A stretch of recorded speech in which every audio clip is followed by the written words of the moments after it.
DiscerningHearts.com, in cooperation with the Oblates of the Virgin Mary, presents the Second Week Rules for the Discernment of Spirits, an Ignatian Guide to a Greater Discernment of Spirits, with Father Timothy Gallagher. Father Gallagher is a member of the Oblates of the Virgin Mary. He is featured on several series found on the Eternal Word television network. He's also the author of numerous books on the spiritual teachings of St. Ignatius of Loyola and the Venerable Bruno Lanteri, as well as other works focused on aspects of the spiritual life, including Spiritual Consolation, the book on which this series is based. The Second Week Rules for the Discernment of Spirits, an Ignatian Guide to a Greater Discernment of Spirits, with Father Timothy Gallagher. We now continue with Part 2 of Conference Talk 3 with Father Timothy Gallagher. All right, let's go back to our issue now. A person in the second spiritual situation, when the enemy may be tempting under the appearance of good, Patricia, Charles, and so forth. How can we know whether an experience of spiritual consolation with the thoughts that arise from it is of the good spirit or of the enemy? How can Patricia know whether the consolation that she feels now with regard to serving the refugees is really the way God is leading, and God is not asking her to serve the poor in the parish? Or Deacon Charles, the joy that he feels about the thought of working with the young in the parish, whether that is actually of God or perhaps the enemy tempting under the appearance of good. If the experience is given and is a consolation without preceding cause, it is clearly of God. But now we come to what is really the question that Ignatius focuses on in the bulk of the rules, because it's the more common question. What about the more common case of consolation with preceding cause? How does a person in the second spiritual situation know whether this is of God or not? So Patricia, as she hears the homily at the Sunday morning Mass of Matthew 25, I was a stranger and you welcomed me, a warm sense of joy stirs up in her heart, a sense of God's love and closeness with the Lord, and the thought that maybe God is actually calling me to serve these refugees who are in such need of help. How can Patricia answer this question? Clearly, this is consolation with preceding cause. If she weren't hearing the gospel and taking in the words of it, there is a spiritual object in the time immediately preceding, there's the link in her own activity and so forth. So she's experiencing consolation with preceding cause, with thoughts about another good and holy project. How can she know whether that's of God or not? That's the more common question that we're going to face in second mode discernment. Ignatius dedicates the next 5 rules to answering this question and shapes what I think we can confidently say is the clearest and most usable answer in our Catholic spiritual tradition to a question which is quite important, obviously, for the individual in question and for the many people who will be affected by that person's discernment. Now, as an introduction to rules 3 to 7, these next 5 rules, I'd invite us to look together at a case. As an introduction to these next 5 rules, I'd like to invite us to look in the handout on page 8, and let's look at the situation of Kathy. And we'll be accompanying Kathy over the next 5 rules. Kathy is a 45-year-old high school teacher. She is a woman of faith and of deep daily prayer. Like everyone we're going to deal with in the second set of rules, this is a woman who loves the Lord. Over the years, her love and union with the Lord have grown richly. We have a maturing profile. Both in her family and at work, Kathy seeks to love and serve the Lord, her one deepest desire. Others appreciate her calm and joyful presence, and through contact with her, a number have come closer to Christ and the Church. As her various commitments permit, Kathy is active in her parish, a presence that others in the community welcome. 5 years ago, Kathy was approached by the principal of an upscale high school for capable students run by a religious order. The principal shared the struggles of the high school. Because of poor management and personality conflicts, the school had suffered to the point that its viability was in question. Parents had withdrawn their children, a climate of division reigned, serious financial difficulties had risen, and the specifically Catholic dimension of the school had nearly disappeared. Knowing Kathy and appreciating both her life of faith and her competence as a teacher, the principal asked her to teach at this high school. The principal saw her as one whose presence would strengthen the Catholic dimension of the school, foster unity, fortify the academic level of the school, and might be key to its survival. Kathy accepted. Over the next 5 years, the school gradually improved. It made headway in its financial struggles, and its internal divisions began to diminish. Its Catholic dimension in catechesis and prayer grew more prominent. As this happened, the drop in enrollment ceased, and the numbers recently have begun even to increase. The religious order and the principal began to see hope that the school might survive and continue a valuable service to young Catholics and others who would have important roles in society. Kathy's presence and teaching have been one significant cause of this growth, and the principal and sisters are grateful to her. And now the following happens. One day, a meeting takes Kathy to an inner-city school for disadvantaged students. She is deeply struck by the poverty and great need she witnesses there. Several days later, as her morning begins, Kathy prays as usual with the day's gospel. This day, the gospel is from Luke 4, that is Jesus in the synagogue when he proclaims his messianic program using the words of Isaiah. And verse 18 speaks deeply to her heart. The Spirit of the Lord is upon me, because he has anointed me to preach good news to the poor. As Kathy prays, the thought of teaching in the inner city school arises in her heart. A stirring of deep joy, of closeness with the Lord, and a sense of the Lord's great love for her accompanies the thought and fills her prayer. Reverently, what we're witnessing here is consolation with preceding cause. There is a spiritual object. Luke 4:18. It's because Kathy opens her mind and her heart actively to this spiritual object, to use that phrase, to this verse, that the spiritual consolation comes with a very recognizable link between the object, her activity, and the consolation that follows. And as she receives this consolation with preceding cause, a new thought is born in her heart. Is it possible, Lord, that you might be calling me to take the next step in growth and actually teach in the inner city where there's such great need?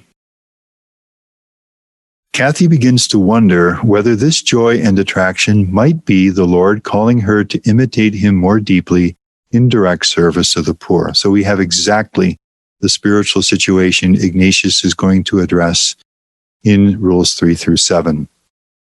She knows that the inner city school she visited recently has much need of teachers and would greatly appreciate her presence if she made herself available. During the next days, a similar joy and sense of closeness to the Lord, spiritual consolation with cause, fill Kathy's heart as she thinks of teaching in the inner city school. So this is not just one experience now, this remains as the next days go by. She plans to speak to Father Mark, her spiritual director, about this in their next meeting and to seek his help. So, what do we say about this situation? How can Kathy discern?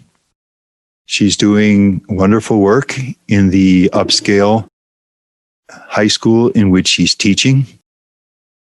But now, with warm and abundant and ongoing spiritual consolation, a thought of serving the Lord more directly in direct service of the poor, like Jesus, who was sent to the poor, has stirred in her heart. Obviously, here too, in the inner city school, there's great need. She could make a real contribution. Now, obviously, in this discernment, the first set of rules is going to be of no help at all. There's no spiritual desolation anywhere in this picture. She may very well be a person in the second spiritual situation. She appears to have that profile. She is a generous, dedicated, deeply prayerful, Christ-centered, mature Christian, doing wonderful and very fruitful work in the church and in society as a teacher. She has not received a consolation with preceding cause. with regard to this discernment. So rule 2, and the security that consolation without preceding cause would give is absent in this scenario and will not help her to discern. So here's her question, and she and Father Mark are going to need to work with this. Is this spiritual consolation with the thought of moving from the suburban high school to the inner city high school? Is that of the good spirit? Is that truly the Lord calling her to take the next step in growth and in service? Or is it the enemy tempting her under the appearance of good in an attempt to undermine the wonderful work that is happening, and in some real measure through Kathy's presence and contribution in the more upscale high school with students who are going to have a real impact, probably in positions of leadership down the line in society? Which of these two is it, good spirit or enemy? And as we said earlier, this discernment really matters because many people are going to be affected, beginning with Kathy herself. She's flourishing right now. Will she flourish even more and grow even more if she does move to the inner city school?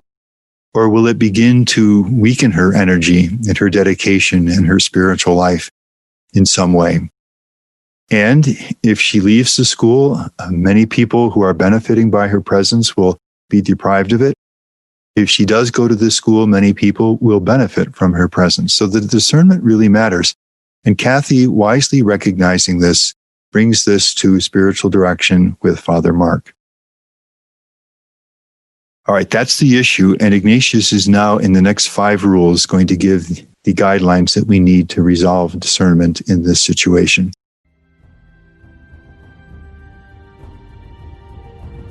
We'll return to the second week rules for the discernment of spirits with Father Timothy Gallagher in just a moment.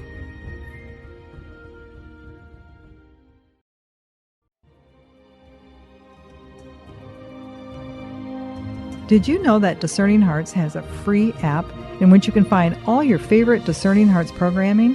Father Timothy Gallagher, Dr. Anthony Lillis, Deacon James Keating, Mike Aquilina, Dr. Matthew Bunson, and so many more are found on the Discerning Hearts free app. Did you also know that you can stream Discerning Hearts programming on numerous streaming platforms such as Apple Podcasts, Google Play, iHeartRadio, Pandora, Spotify, Stitcher, TuneIn, and so many more. And did you know that Discerning Hearts also has the YouTube page? Be sure to check out all these different places where you can find Discerning Hearts.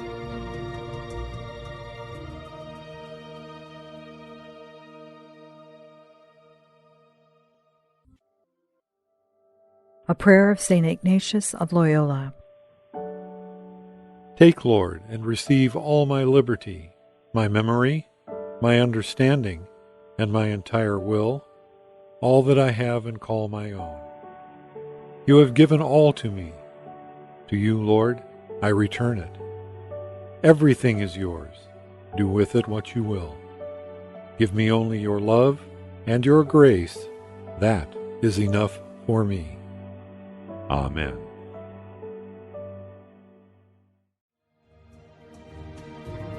Hello, my name is Deacon Omar Gutierrez, and I want to ask you to support Discerning Hearts in a special way. We, Chris McGregor, the board, and I all know that not everyone listening can help financially. We know we have listeners from all parts of the world, and we have made a commitment since the beginning to make the truths shared through Discerning Hearts totally free. So while you may not be able to contribute financially, what you can do is certainly pray, but also give us positive reviews on whatever platform you use to listen to us. If it's iTunes, Android, Stitcher, Spotify, however it is that you get these podcasts, or if you're on YouTube and you like our videos, please give us a good rating and write a review. The more good ratings and reviews we get, the higher our profile, and the more listeners will discover us, listeners who may have the means to contribute in the future. Please consider rating us and writing a positive review today.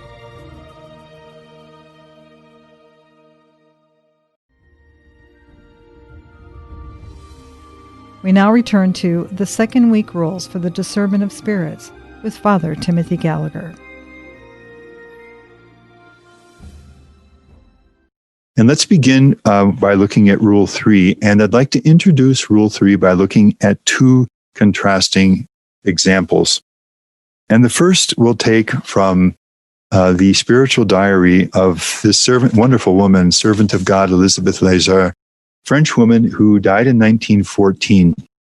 Lovely story, well worth getting to know. A good marriage, a happy marriage with her husband, but he was a militant atheist.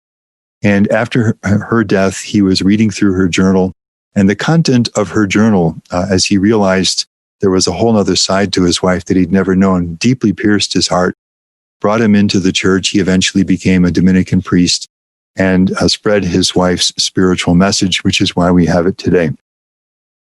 Now, on this particular occasion, Elizabeth and her husband have gone down to Rome. They're just visiting in Rome for some days. And Elizabeth leaves the others, walks down to St. Peter's, and the following takes place. I set out alone for St. Peter's, and after going to confession to a French-speaking priest, if you ever go to St. Peter's, you can hear, you have your confession heard in many languages there. And after going to confession to a French-speaking priest, I went to communion in the chapel of the Blessed Sacrament. You can still visit that chapel today. In my years as a seminarian in Rome, we used to often pray there. The church is so large that this chapel, maybe about a third of the way up on the right-hand side of the church, is still pretty large. So she goes to confession, then she goes into this chapel and she receives communion.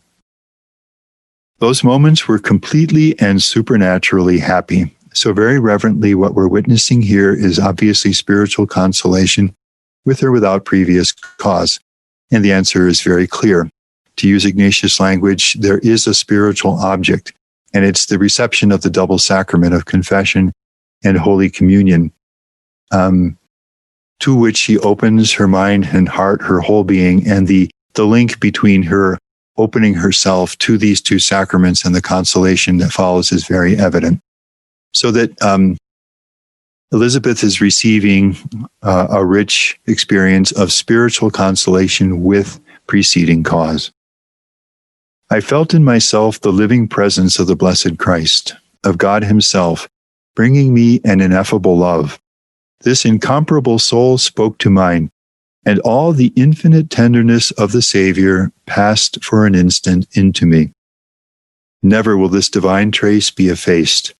The triumphant Christ, the eternal Word, he who as man has suffered and loved, the one living God, took possession of my soul for all eternity in that unforgettable moment. This is a kind of pivotal, transforming moment, in what happens in the richness of this spiritual consolation. I felt myself renewed to my very depths by him, ready for a new life, for duty, for the work intended by his providence. I gave myself without reserve, and I gave him the future. I then heard Mass in another chapel in profound joy and peace. I prayed again, and then I knelt close to the confession, that's the space immediately in front of the main altar, in St. Peter, in a last intimate and solemn consecration. And now the fruits of this. On my return, so she goes back to where she and her husband are staying. He's with his friends.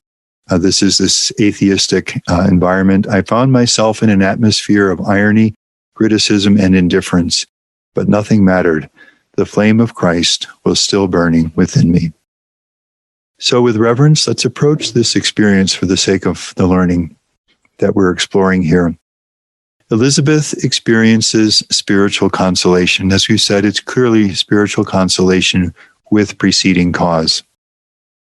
She is, beyond any question at this point, a person in the second spiritual situation. And everything about this experience, I'm sure we would all agree, has the feel of God. And by that, what we mean is not only is the spiritual consolation genuine in itself, but where it leads, the fruits that it engenders are so evident and so rich and so abundant and so strengthening for Elizabeth that we really can't doubt that this whole experience is of God. This is a spiritual consolation with preceding cause given by the good Spirit, to use Ignatius' terms, because of the abundant fruit of this entire experience. Now, let's look at the experience of Ignatius at Manresa. Let's go back to this. We saw it earlier. For another experience of spiritual consolation with a very different feel about it.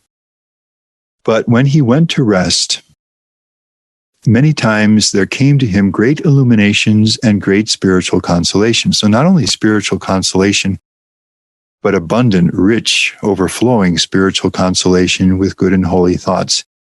Ignatius isn't using this vocabulary here, but it's clear from the experience that this is with preceding cause. There came to him great illuminations and great spiritual consolations, which caused him to lose much of the time that he had set aside for sleep, and that was not much. Considering this several times, he reflected that he had decided to devote much time to dealing with God and afterward all the rest of the day as well. And consequently, he began to doubt whether those illuminations came from the good spirit. And he concluded that it would be better to reject them and to sleep during the time determined, and this he did. So, again, we have a person receiving warm, abundant spiritual consolation. Again, we have a person, and this is clearly the case of Ignatius at this point in Manresa, richly in the second spiritual situation. But this time, the feel of the spiritual consolation is very different. This time we have the feel of the enemy, and not primarily at all because the spiritual consolation is not genuine spiritual consolation, and the illuminations are not genuinely good and holy, but because of where this leads. If Ignatius opens himself to this, what it's going to do is exhaust him over a period of some days, weeks, whatever it might be, and lead to a point where he may wind up relinquishing this whole effort to grow. So that because what Ignatius discerns here, as we've said earlier, by the objective consequences of the spiritual consolation, if I continue to open my heart to this spiritual consolation, will it help me or will it harm me spiritually? And in this case, it will harm him spiritually so that he discerns that this is not of the good spirit and should be rejected, which is what he does. So, both Elizabeth and Ignatius experienced genuine spiritual consolation, but with sharply contrasting spiritual significance. The difference, as I said, is not in the quality itself of the spiritual. In other words, that Elizabeth receives genuine spiritual consolation and Ignatius does not receive genuine spiritual consolation. Both receive genuine spiritual consolation. But the difference lies in something external. And this is how the discernment happens, by where it leads. In the one case, Elizabeth is strengthened. And in the second case, Ignatius, if he does not reject this, is going to be weakened. And this already gives us the key, the interpretive key that Ignatius is going to supply to Kathy, Patricia, Charles, anyone in this situation who needs to discern. But he's going to spell this out in some detail in the subsequent rules. Well, let's read the text of the third rule. We'll at least introduce it, and then we'll pick it up next time. So the third, with cause. So Ignatius is now, obviously, he means preceding cause. The shift from the second rule focuses on consolation without preceding cause. Ignatius now turns to the more common consolation with preceding cause. With cause, both the good angel and the bad can console the soul, obviously for contrary ends or purposes. The good angel gives consolation of this kind for the profit of the soul, like Elizabeth, that it may grow and rise from good to better. And the bad angel for the contrary, to harm the soul. And later on, just note the later on, because this is the key, and later on to draw it to his damnable intention and malice. So, in Rule 3, Ignatius is turning now to the more common consolation with preceding cause, and makes this clear and very significant affirmation that if it is consolation with preceding cause, both the good spirit and the enemy can give that kind of consolation.